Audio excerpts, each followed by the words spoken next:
정말 결혼을 허락받을 수 있을까요? 오범수는 불안감에 휩싸여 중얼거렸습니다. 깊은 밤까지 잠 못 이루며 고뇌에 잠겼습니다.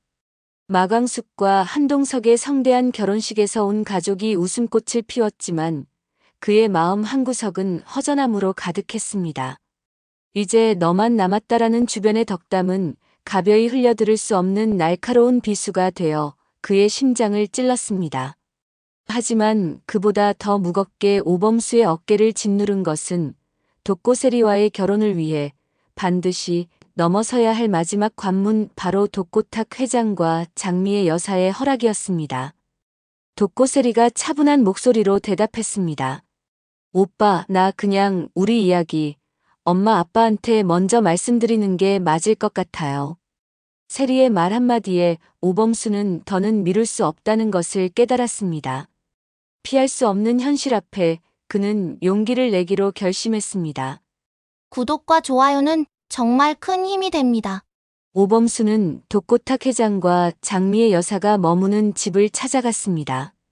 마음속으로 수백 번도 더 리허설했던 순간이었습니다. 그의 손에는 어색할 정도로 꽉 쥔 꽃다발이 들려 있었습니다. 초인종을 누르는 그의 손끝에서는 미세한 떨림이 느껴졌습니다. 딩동, 짧고 간결한 소리가 적막한 공간에 울려 퍼졌습니다. 얼마 지나지 않아 문이 열리고 장미의 여사가 먼저 모습을 드러냈습니다. 그녀의 눈은 놀라움과 함께 약간의 경계심을 담고 있었습니다. 어머, 오범수 교수님, 어쩐 일이에요? 장미의 여사는 예상치 못한 방문에 살짝 당황한 기색이었습니다. 오범수는 순간 말을 잇지 못하고 고개를 숙였습니다. 떨리는 목소리를 애써 진정시키며 입을 열었습니다. 할 말씀이 있어서 찾아왔습니다. 꼭 드려야 할 말씀이 있어서요. 장미의 여사는 오범수의 진지한 태도에 의아한 표정을 지으면서도 그를 안으로 안내했습니다. 거실에는 독고탁 회장이 소파에 앉아 신문을 읽고 있었습니다. 그가 오범수를 힐끗 보더니 말없이 손가락을 까딱이며 앉으라는 신용을 했습니다. 오범수는 조심스럽게 소파에 앉았습니다. 그의 심장은 마치 폭풍우 속의 배처럼 요동치고 있었습니다. 장미의 여사가 오범수의 맞은편에 앉아 조용히 물었습니다. 세리한테 들었어요. 결혼 생각하고 있다면서요. 오범수는 고개를 들고 똑바로 그녀의 눈을 응시했습니다. 네. 결혼하고 싶습니다. 세리와 진심으로 함께하고 싶습니다. 그의 목소리에는 흔들림 없는 확고한 의지가 담겨 있었습니다. 그 말에 장미의 여사는 길게 숨을 내쉬었습니다. 잠시 침묵이 흘렀고 거실에는 시계 초침 소리만이 또렷하게 울렸습니다. 오 교수의 마음은 잘 알겠습니다. 그리고 사람이 한 번 실수했다고 해서 평생 죄인처럼 살아야 한다고 생각하지도 않습니다. 장미의 여사는 조심스럽게 말을 이어갔습니다. 그녀의 표정에는 복잡한 감정이 스쳐 지나갔습니다. 다만 장미의 여사는 고개를 들었습니다. 그녀의 눈빛은 단단하면서도 어딘가 슬픔이 서려 있었습니다. 세리는 저와 저희 남편에게서는 정말 보석 같은 딸입니다. 어릴 때부터 홀로 많은 것을 감당하며 눈물도 많이 흘렸고 쉬운 길이 아니었습니다. 그런 아이를 결혼시키는 입장에서 그 상대가 한번 결혼한 적 있는 분이라면 솔직히 말씀드리면 꺼림칙한 마음이 드는 것도 사실입니다. 그녀의 말 한마디 한마디는 비수처럼 오범수의 심장을 꿰뚫었습니다. 오범수는 무릎을 붙들고 고개를 숙였습니다. 그의 머릿속에는 지난 세월 세리가 겪었던 아픔들이 파노라마처럼 스쳐 지나갔습니다. 이해합니다. 너무나도 잘 압니다. 그래서 더 떳떳하게 말씀드리고 싶었습니다. 저는 그만큼 세리를 사랑하고 그 어떤 누구보다 잘 지켜줄 자신 있습니다. 세리가 다시는 아픔을 겪지 않도록 제 모든 것을 바칠 각오가 되어 있습니다. 그의 목소리는 진심으로 떨리고 있었습니다. 그 순간 옆에서 조용히 대화를 듣고 있던 독고탁이 굳어있는 모습의 얼굴로 입을 열었습니다. 그의 낮은 목소리는 거실 공기를 단번에 압도했습니다. 그래서 환희는? 오범수는 순간 움찔하며 눈을 들었습니다. 네. 너의 딸 한이 말이다. 같이 살게 할 생각이냐, 아니면 다른 방도가 있는 것이냐. 독고탁의 질문은 날카로웠고 예상치 못한 것은 아니었지만 막상 그의 입에서 직접 나오자 오범수는 말문이 막혔습니다. 그는 잠시 주춤하며 어떤 말부터 해야 할지 고민했습니다. 독고탁 회장은 오범수의 망설임을 놓치지 않고 말을 이었습니다. 솔직히 말해. 나는 그게 가장 걸린다. 당신이 아무리 괜찮은 사람이라 해도 세리에게 너의 딸을 같이 키우라고 하는 건 쉽지 않은 일이야. 내 말대로라면 세리는 새롭게 시작하는 건데 시작부터 양육을 함께 해야 한다면 그건 두 사람 모두에게 큰 부담일 수도 있어. 그의 목소리에는 세리에 대한 깊은 염려가 묻어 있었습니다. 오범수는 마음을 가다듬고 진심을 다해 말했습니다. 한이는 제 전부입니다. 제 삶의 이유이자 가장 소중한 존재입니다. 그리고 세리도 한이를 정말 많이 아껴주고 사랑해줍니다. 하지만 그렇다고 제가 세리에게 한이의 양육을 전적으로 맡기려는 것은 아닙니다.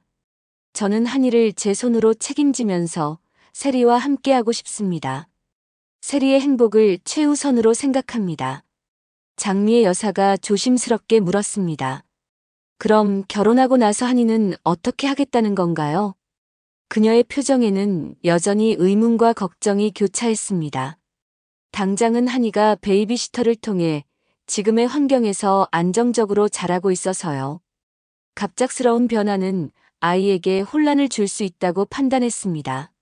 하지만 시간이 지나고 세리와 충분히 상의해서 아이가 혼란스럽지 않도록 천천히 조율하고 싶습니다. 세리가 원하고 한이도 준비가 된다면 언제든 함께할 준비가 되어 있습니다.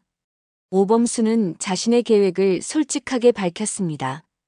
그 말에 장미의 여사는 다시 침묵했습니다. 독고탁 회장도 말이 없었습니다. 거실에는 다시 무거운 침묵이 흘렀고 오범수는 두 사람의 표정을 읽기 위해 애썼습니다. 그의 심장은 여전히 불안하게 뛰고 있었습니다. 잠시 후 장미의 여사가 조용히 입을 열었습니다. 그녀의 목소리는 한결 부드러워져 있었습니다. 오 교수 솔직해서 고마워요. 적어도 그 마음은 느껴집니다. 하지만 저희에게도 시간이 필요합니다. 세리는 제 딸이고 저는 제 아이가 상처받는 것을 두 번 다시 보고 싶지 않습니다.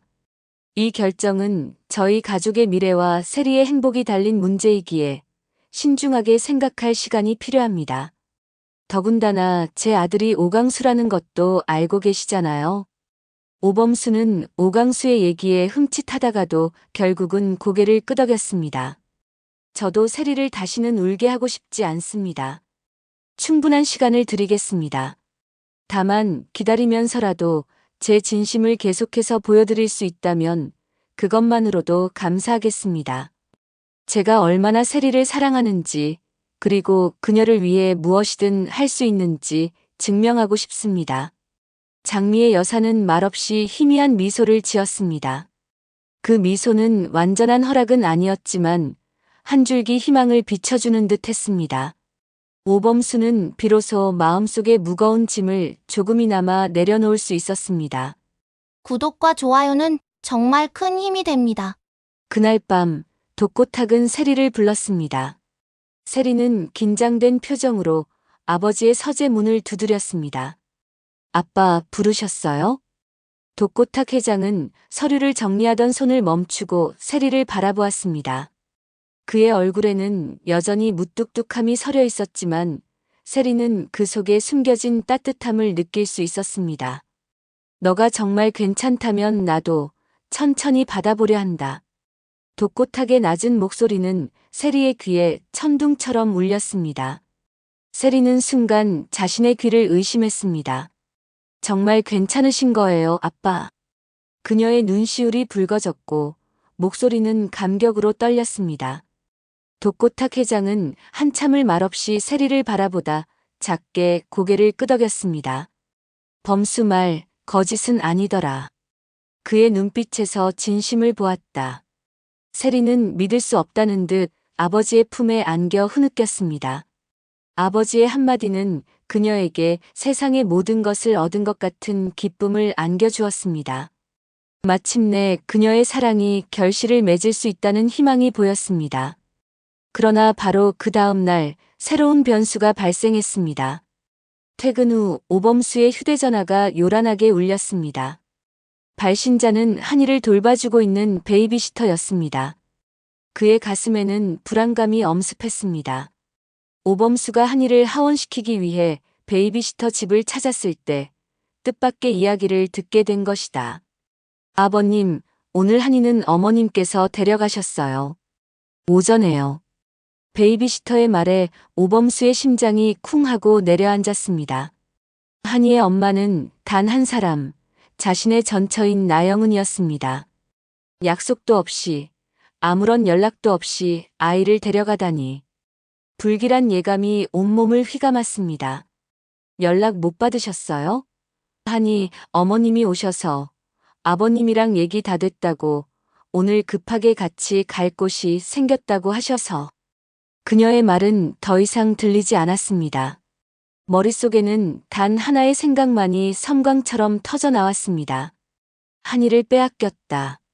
그리고 이것은 분명 세리와의 결혼을 알게 된 나영은의 보복이거나 방해 공작이었습니다.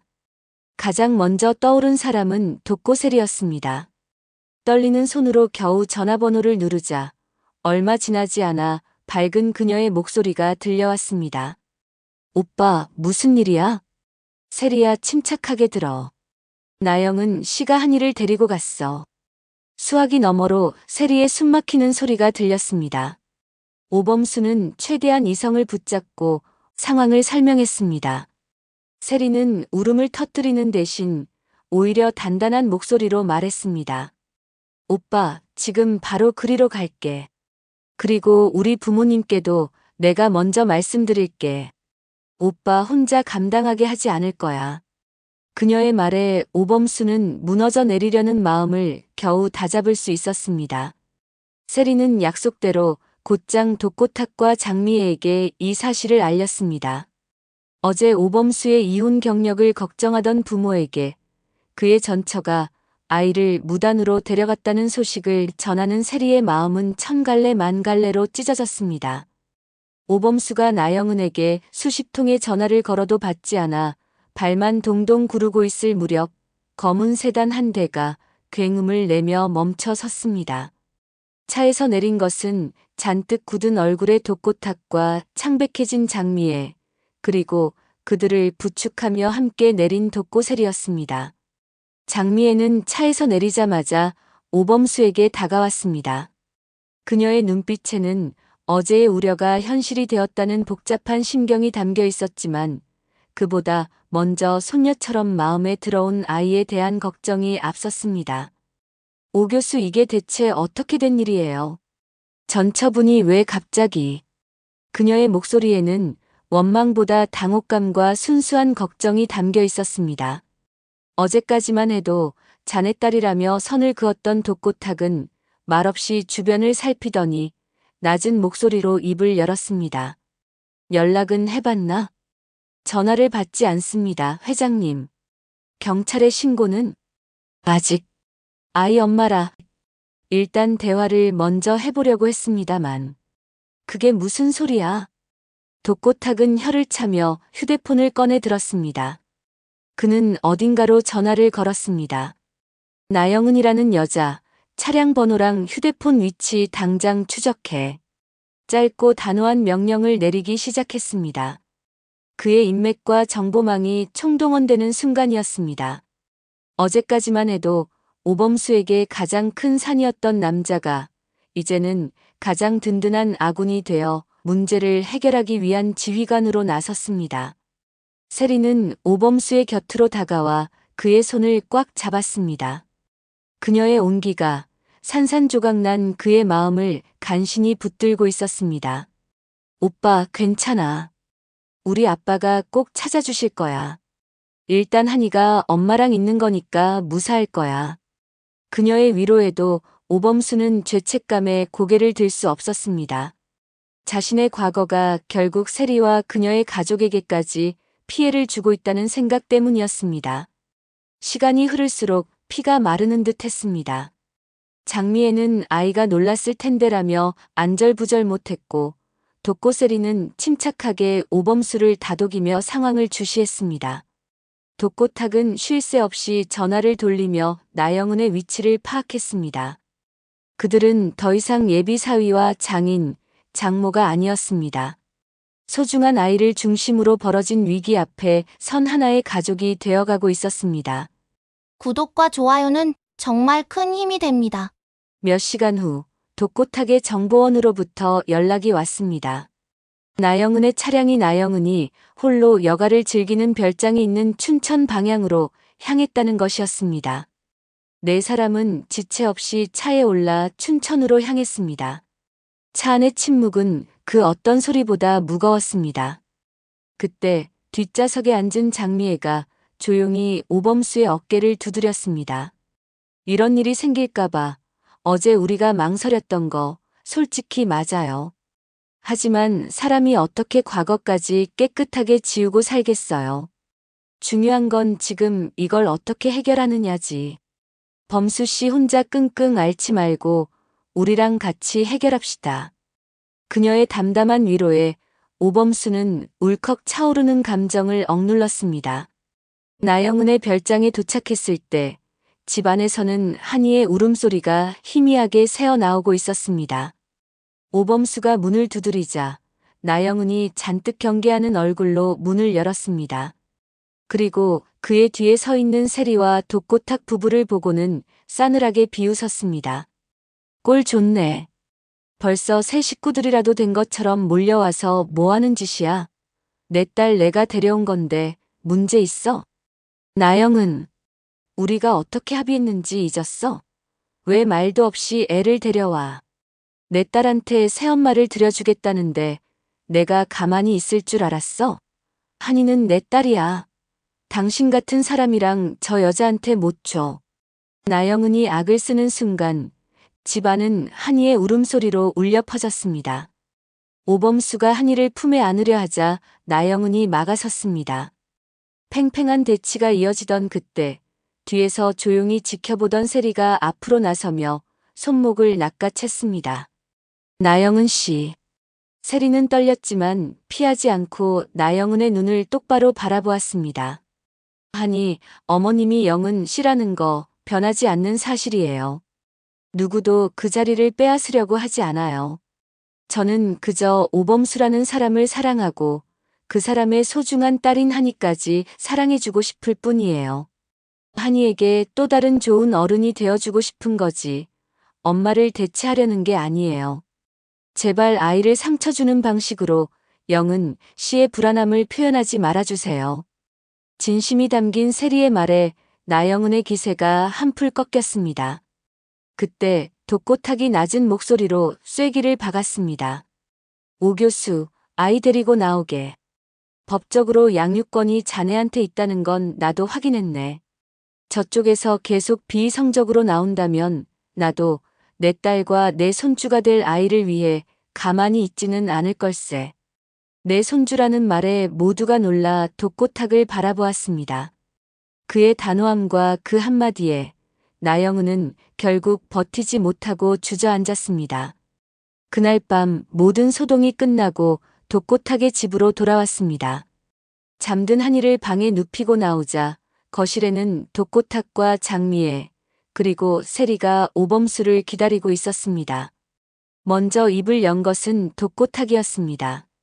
자네의 과거가 우리 세리에게 짐이 될까 걱정했네.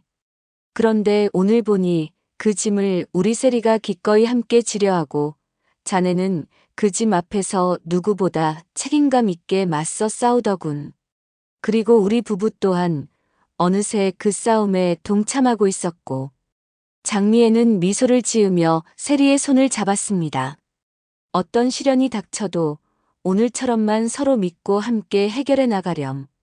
두 사람 결혼 진심으로 축복한다. 세리의 눈에서 뜨거운 눈물이 흘러내렸습니다. 그녀는 오범수를 바라보았고 오범수는 말없이 고개를 끄덕였습니다. 결혼을 위해 넘어야 했던 가장 큰 산, 바로 과거라는 문제는 역설적이게도 그 과거가 만들어낸 가장 큰 시련을 함께 넘으면서 비로소 허물어졌습니다. 전처가 일으킨 그 끔찍한 하루는 네 사람을 비로소 하나의 단단한 가족으로 묶어주는 가장 강력한 증표가 되었습니다. 과거는 때때로 족쇄처럼 현재를 올가매지만 진심은 어떤 벽도 허물 수 있다는 걸 증명한 하루였습니다. 사랑이란 결국 함께 넘어야 할 산이 있을 때 그 길을 외면하지 않고 마주서는 용기라는 것을 오범수와 독고세리 그리고 그 가족들은 온몸으로 보여주었습니다. 결혼은 두 사람만의 일이 아니라 두 가족의 만남이라는 말처럼 오늘의 사건은 단순한 오해와 갈등을 넘어서 진짜 가족이 되는 과정을 만들어 주었습니다. 그리고 마침내 이들은 알게 되었습니다. 누군가의 아픔을 보듬고 함께 울어줄 수 있을 때 그들은 이미 한 가족이라는 것을요. 다음 이야기에서는 또 어떤 감동과 시련이 이들을 기다리고 있을까요? 그 모든 과정을 함께 지켜봐 주세요. 구독과 좋아요는 사랑입니다.